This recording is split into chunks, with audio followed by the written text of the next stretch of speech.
अस्सलाम वालेकुम दोस्तों, आज की वीडियो का टॉपिक है कि कश्मीर में कत्ले-आम के दौरान मोदी को आला सिविल एजाज से नवाजा गया। एक हदीस मुबारका है कि तमाम मुसलमान एक जिस्म की मानिंद है। अगर जिस्म के एक हिस्से में तकलीफ हो तो तमाम जिस्म इस दर्द को महसूस करता है। दीन इस्लाम में उम्मत वाहिदा का तस्वुर है, यानी एक ऐसी उम्मत जिसको कलमे ने आपस में जोड़ रखा हो।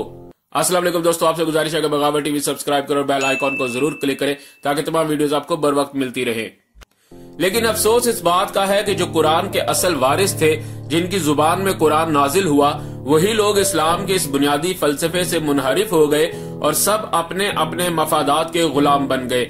इस सिलसिले में सऊदी अरब और यूएई का किरदार बहुत ही मायूस कुन रहा है। ये तो वो मुमालिक थे जिनकी तरफ सारी दुनिया के मुसलमान देखा करते थे कि ये अमेरिका के पुराने दोस्त मुमालिक हैं, इसलिए जब भी कहीं मुसलमानों पर आफत आती है तो वो सऊदिया और मुत्तहिदा अरब इमारात की तरफ देखते हैं और यहाँ यही दोनों मुल्क सबसे बड़े गद्दार साबित हुए हैं। उम्मत मुसलमान को जोड़ने की अगर दुनिया में किसी मुल्क ने संजीदगी के साथ कोशिश की है तो वो पाकिस्तान और तुर्की हैं। इन मुमालिक ने हर मुमकिन कोशिश की है कि यहाँ तमाम फिरकों और मसालिक के दरमियान हम आहंगी कायम की जाए, लेकिन यहाँ पर भी सऊदिया और दीगर अरब मुमालिक ने गद्दारी दिखाई और तुर्की में खिलाफत को गिराया गया और पाकिस्तान में मदरसों को फंडिंग करके यहाँ इंतहा पसंदी और दहशत गर्दी को फरोग दिया गया।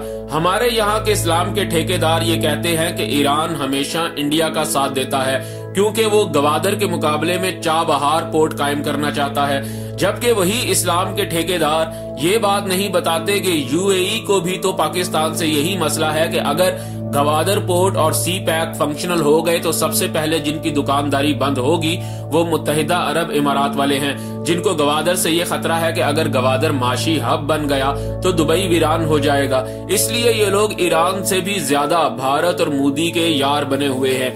अब आप देखिए कि कश्मीर में इस वक्त कितना जुल्म हो रहा है। 20 दिन से वहां पर कर्फ्यू लगा हुआ है। अंदरूनी रिपोर्ट्स के मुताबिक कश्मीर में कत्लेआम किया जा रहा है। वो काफिर मुमालिक जिन्होंने कभी भी कश्मीरी मुसलमानों के हक में आवाज नहीं उठाई थी, वो भी कश्मीरियों के हक में बोल पड़े हैं। लेकिन अफसोस है कि इन कुरान और दीन के वारिसों पर, जिन्होंने इन मुजालिम पर न सिर्फ आंखें बंद कर रखी हैं बल्कि मोदी जैसे कातिल को बुला बुलाकर आला सिविल एजाजात तक दिए जा रहे हैं, ये बेशर्मी और ढिठाई सिर्फ और सिर्फ इन बातिल हुक्मरानों का ही खासा है। यूएई के इस बेशरम इकदाम के खिलाफ अरब दुनिया के मुसलमान भी चीख पड़े हैं, लेकिन उनके कानों पर जूं तक नहीं रेंगती। इससे पहले सऊदी हुक्मरानों ने हज के मौके पर कश्मीर और फलस्तीन के मुसलमानों की तकलीफों और मसाइब के खात्मे के लिए दुआ भी मांगने की इजाजत न दी, सिर्फ और सिर्फ अपने मफादात और भारत के साथ तजारत के लिए कि कहीं मोदी नाराज ना हो जाए। एक शेर है कि हुए तुम दोस्त जिसके, दुश्मन उसका आसमान क्यों ना हो। यही हालात इस वक्त मुस्लिम दुनिया के हैं कि जिनके दोस्त सऊदी अरब और यूएई जैसे हों, उनको भला किसी दुश्मन की क्या जरूरत है। एक अरब राइटर ने यहाँ तक लिखा कि आज पूरी उम्मत को खिलाफत की याद तो आ रही होगी, लेकिन अफसोस के उस खिलाफत को खत्म करने वाला भी अमेरिका या रूस नहीं, बल्कि इस खिलाफत को गिराने का सेहरा भी सऊदी अरब के हुक्मरानों के सर जाता है। अब वक्त है कि पाकिस्तान और तुर्की मिलकर एक नई तंजीम की बुनियाद रखे, जिसका काम अरब मुल्कों के मफादात का नहीं बल्कि मुसलमानों के मफादात का तहफ़्फ़ुज़ करना हो, क्योंकि इन खाइन और बददियानत हुक्मरानों की वजह से ही आज पूरी दुनिया में मुसलमानों की रुसवाई हो रही है। आप देखें कि OIC यानी ऑर्गेनाइजेशन ऑफ इस्लामिक कंट्रीज अब डिसफंक्शनल हो चुकी है। अगर हम अक़वाम मुत्तहिदा से ये शिकवा करते हैं कि वो पूरी दुनिया में मुसलमानों पर होने वाले मुजालिम के खिलाफ क्यों नहीं बोलता, तो यही शिकवा तो हमें फिर OIC से भी करना चाहिए।